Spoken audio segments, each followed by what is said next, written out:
Okay, so going through these episodes as I am, excuse me, I'm noticing that right afterwards it's usually like a Christmas episode. Not last one, but this one. They're decorating the tree right after it. I don't know. But we're gonna talk about. Hello there, I'm Scotty or not. We're talking about season 6, episode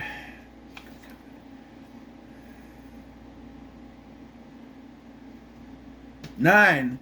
The one where Ross got high, which is another Thanksgiving episode. Continuing Thanksgiving week here on the channel. And, yeah, something I didn't realize until it happened is this is the trifle episode. I didn't know that. I didn't realize this was the trifle episode. I don't know. I remembered the Ross getting high stuff, but I was like, oh, this is probably going to be uneventful. But no. Oh, no. So, storyline wise, by this point, Chandler and Monica just moved in together, right? I mean, Rachel and Phoebe are living together. And Joey's living with his new roommate, Janine, who is in this episode for like a couple minutes. And so they're having Thanksgiving at Monica's apartment again, of course. This time, Jack and Judy. I was right about the name, by the way. I should have mentioned that in the last one. Their names are Jack and Judy. I knew Jack. I didn't know Judy. Jack and Judy. And they're coming to Thanksgiving, and they don't like Chandler, apparently. Monica has not told them that they are dating, or they're living together, and not even that they're dating, because they don't like Chandler. And when Chandler tries to talk to Ross about it, he's like, no, they like you. He's like, well, Monica just told me they don't. Well, yeah, they don't like you. But they don't know why. They just don't know why. We do find out why later. There is no real B plot to speak of other than Janine, played by Elle Macpherson, showing up and offering for Joey and Ross to go to a Thanksgiving party with her and some of her dancer friends. They never get to there, but I would love it if there was if the credit scene thing was not making it to the party and it's a bunch of male dancers as the joke punchline, because that would be something they would do on a show like this, especially back in the 90s. They didn't hold back from those kind of jokes, but they don't go there. But yeah, so they all have to go to this Thanksgiving, and it's at this Thanksgiving that we find out that this is the episode where Rachel's making the trifle. I said truffle earlier when I realized it's trifle with the peas and onions, and we're gonna get to how their explanation doesn't work. We'll get to it, but it is here where Ross realizes why Jack and Judy hate Chandler, because when Ross was a sophomore in college, they came to visit him, and he had just smoked pot, and so the room smelled like it, and so he made an excuse that Chandler was just in here, and then jumped out the window. Okay, so the smell of pot stays for a while. So you could have said that Chandler was smoking pot in there before he left a little while ago. It still would have worked because that smell stays. I mean, trust me, you're in a Walmart, someone walks by, you want it to go away, and it won't go away. Or even people now are doing it driving in their cars, which it's not supposed to do because that's illegal. You know, it's legal to do it, but you got to do it like at home and stuff. You cannot drive into it. It's like it's still, you know, drinking while under the influence of something, or driving while under the influence of something. I can speak English, you know. I've had a car drive by and I got woofed by it, and I'm just like, oh shit. I think I wasn't trying to cross the street when it happened, you know. Jesus. When it hits you, it hits you. You get that smell and it's just, oh, poof. You know, it's just like they say it smells like skunk, but it's worse than skunk. It's like rancid skunk. It's like, whew, it gets you. You know?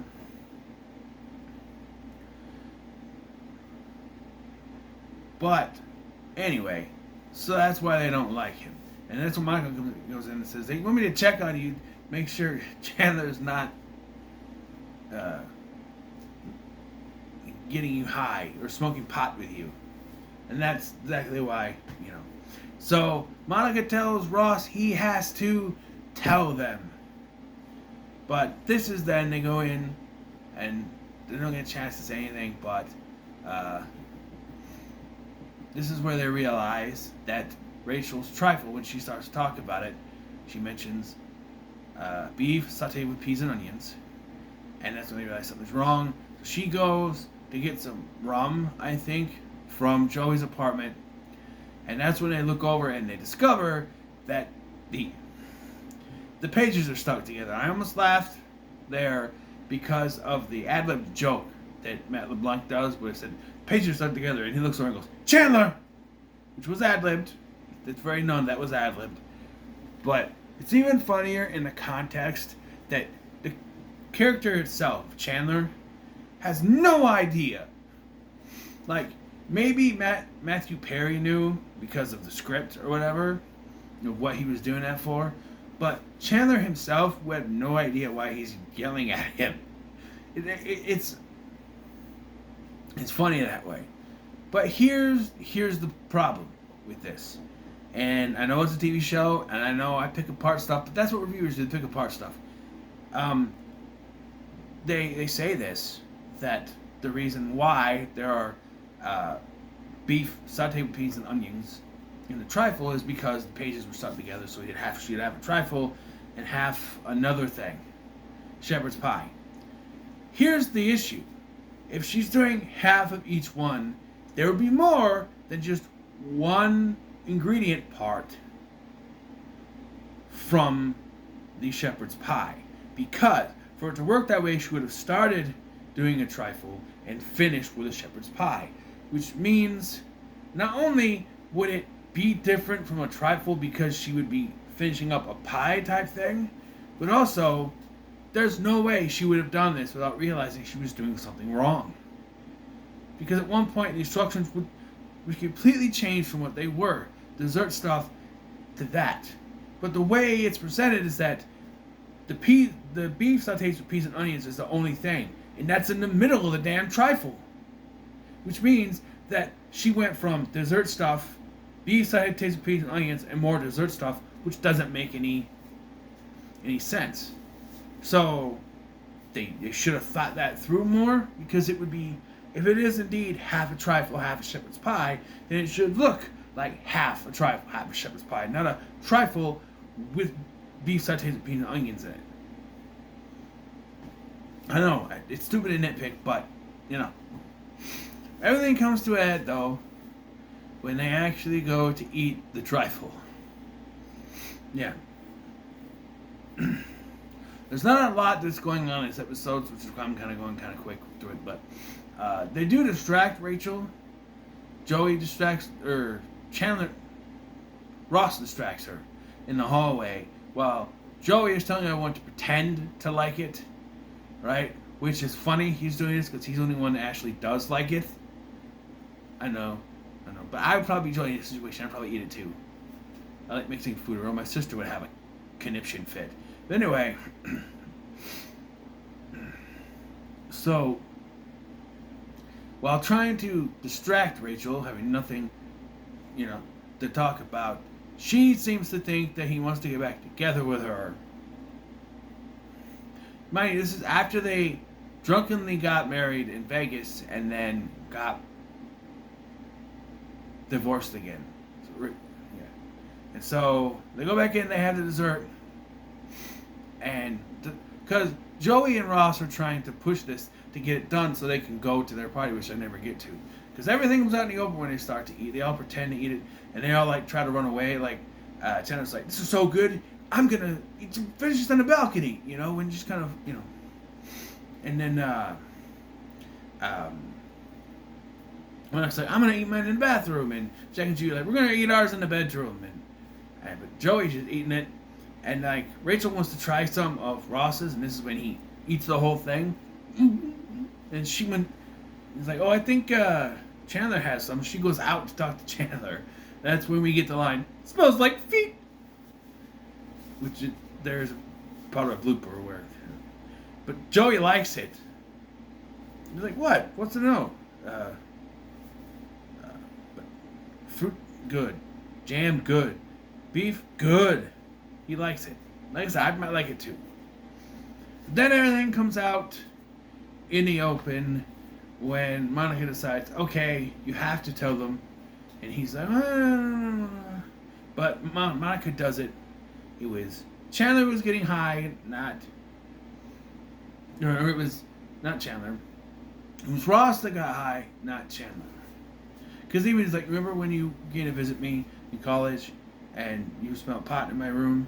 And they go, yes. And they look at Chandler. And you're like, no, it was me. It wasn't Chandler.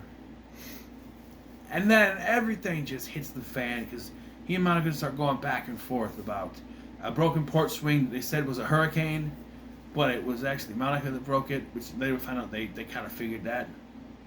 And this eventually leads to the reveal that Monica and Chandler are living together, and like Monica and Chandler living together. Oh, by the way, there is a B plot that not really necessary, but it's there, where Phoebe is having dreams about Jack Geller, like those kind of dreams, like he saves her, but then she has another dream where Jack dream cheated on her with someone else, and she ends up with Jacques Cousteau, who was an explorer who was dead, and everyone is confessing stuff. She's like, I'm in love with Jacques Cousteau, and Joey's line of, I want to go. And then, of course, I wasn't supposed to be beef in the trifle. And so then Judy's like, okay, there's a lot to process here. Joey, if you want to leave, go. No, Rachel, there wasn't supposed to be beef in there. Phoebe, I think Jacques Cousteau is dead. And what the result of this is that Chandler becomes the new favorite to the Gellers. Everyone else can kiss off, apparently. They're like, not only have you had to help Ross with his drug problems, but now you've taken on the responsibility of helping Monica. It's like, yeah, So Chandler's become the good guy. And then we have one final scene in the credits where they talk about, we actually didn't finish our stuff. Monica's like, I had mine in the bathroom. And Joey's like, nope, I ate that. And they're like, we left ours in the bedroom. Nope, ate those two because he liked it. He ate them all. So Ross is the only other one who ate all of his because he scarfed it so that Rachel couldn't eat it. But here's the issue. Here's a way to solve it. Have Rachel eat it first. Yes. You don't want to hurt her feelings. If you don't want to hurt someone's feelings, have them come to the realization of it first, so that when you confirm it, they might be a little bit like, why didn't you tell me? And you can say, well, they haven't hurt your feelings. But if they come to don't force them to do it, obviously. But if they come to the realization first, it's much easier to kind of, I know, I didn't want to tell you, I didn't want to hurt your feelings, stuff like that.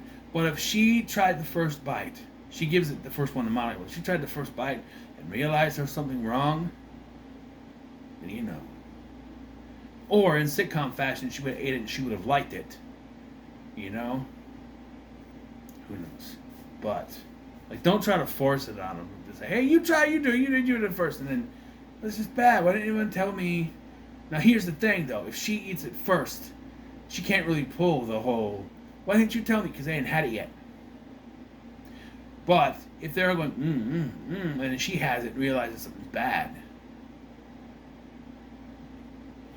And by the way, she's trying to get some of Ross's and then some of Chandler's. Why didn't she just do a piece for herself? I don't know. But yeah, this is another good one. The next one, the one with the rumor, is the Brad Pitt episode, which I don't remember a lot of. So we shall see. That one I didn't realize this one was the trifle one. I really got excited after that. But yeah, so what are your thoughts on this episode? Let me know in the comments. Let me sure to like, share, and subscribe. Thanks for watching. I've been Scotty, and I'll see you in the next one.